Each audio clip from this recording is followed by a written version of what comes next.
J'ai l'insigne honneur de prononcer cette déclaration au nom des pays membres de la Confédération du Sahel, AES, à savoir le Burkina Faso, la République du Mali et la République du Niger. J'adresse nos chaleureuses félicitations à la présidence chinoise du Conseil de sécurité pour l'organisation de cette réunion publique consacrée à la protection des civils dans les situations de conflits armés.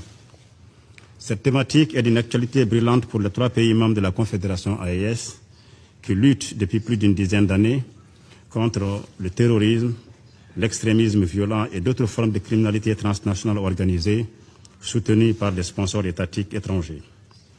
Les terroristes et les sponsors étrangers sont responsables principalement de la mort de milliers de nos populations, y compris des femmes et des enfants. Au mépris du droit et des principes d'humanité, ces groupes criminels prennent pour cible des populations civiles sans défense, s'adonnant à des meurtres, des pillages, des déplacements forcés de populations, le saccage et la profanation des lieux de culte, le pillage et la destruction des productions agricoles, ainsi que le vol de bétail. Ils sont également auteurs de la destruction des infrastructures civiles, notamment les écoles, les centres de santé, les équipements d'eau et d'énergie. Ils s'attaquent également aux activités économiques et aux voies d'approvisionnement dans nos pays. Pour mettre fin à ces crimes transnationaux organisés et pour créer les conditions d'un développement durable au profit de des populations sahéliennes, leurs excellences le capitaine Ibrahim Traoré, président du Faso, chef de l'État, le général d'armée Assimi Goïta, président de la transition du Mali, chef de l'État, et le général d'armée Abdourahmane Tchani, président de la République du Niger, chef de l'État, ont décidé en toute souveraineté de mutualiser les efforts de 3 pays dans les domaines de la défense, de la diplomatie et du développement. Ainsi, sous leur leadership, les forces combattantes des États membres de la Confédération, ainsi que sa force unifiée, restent engagées, de jour comme de nuit, pour assurer la protection des enfants, des femmes et des personnes âgées, victimes civiles des exactions barbares et criminelles de ces terroristes et de leurs sponsors étatiques étrangers. Avec honneur et professionnalisme, ces hommes et ces femmes se battent au prix de leur vie pour garantir à toutes les populations sans distinction aucune la jouissance de leurs droits humains élémentaires, notamment le droit à la vie. Je rends ici un vibrant hommage à nos forces confédérales pour leur engagement et leur sacrifice. Dans un tel contexte, la Confédération AES condamne fermement tous les narratifs mensongers conçus par certains organes de presse des pays impérialistes devenus des relais de la propagande terroriste et qui s'attellent à jeter le discrédit sur l'intégrité, le professionnalisme et la rigueur des soldats du Sahel. Ces médias mensonges se taisent tout curieusement sur les succès quotidiens que remportent nos forces de défense et de sécurité contre ces forces du mal. Nous appelons à la fin immédiate de ce terrorisme médiatique quotidien dont nos pays et nos populations sont victimes. Nous appelons également à tarir les sources de financement du terrorisme, y compris le paiement des rançons pour la libération des otages. La Confédération AES dénonce à nouveau l'agenda subversif de certains États membres d'Organisation des Nations Unies, dont l'objectif ultime est d'imposer à nouveau leur hégémonie dans nos pays.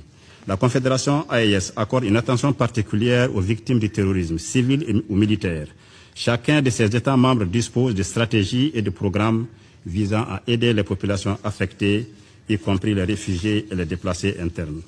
À cet égard, nous saluons la déclaration à la presse du 15 mai 2026, par laquelle le Conseil de sécurité, votre Conseil, condamne fermement les attaques terroristes coordonnées contre les villes, comme plusieurs villes maliennes, le 25 avril 2026, et exprime sa compassion et sa solidarité avec le Mali, son peuple et ses autorités. Le message de la Confédération AES se veut sans équivoque. Nos pays restent debout et déterminés à lutter contre le terrorisme international.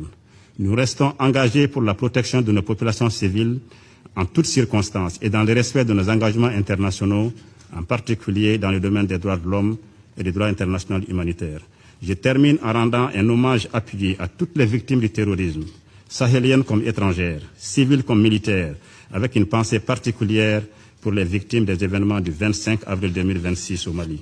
Je salue la résilience admirable des populations sahéliennes face à la situation difficile que nos pays traversent. Enfin, je réaffirme la détermination des États membres de la Confédération AES à lutter contre le terrorisme et l'extrémisme violent dans notre espace commun. Je vous remercie. 感谢马里代表的发言。 manœuvre embarquer-débarquer fait partie des capacités des fusiliers commando parce que les missions aéroportées font partie de nos missions, à savoir que dans le cadre de l'interopérabilité avec les autres forces, les fusiliers commando peuvent appuyer les forces terrestres, mais pas forcément par voie terrestre, mais par voie aéromobile.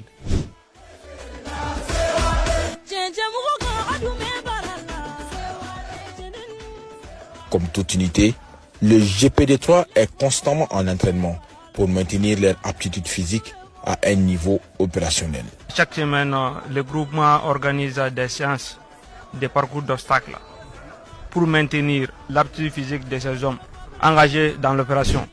À Gao, l'armée de l'air repose sur une organisation. L'armée de l'air s'est construite sur des valeurs fortes. À Gao, comme partout au Mali, l'avenir s'est construit avec une jeunesse engagée. 50 années de service, l'air est aussi à la reconnaissance, au message et à l'hommage du commandement.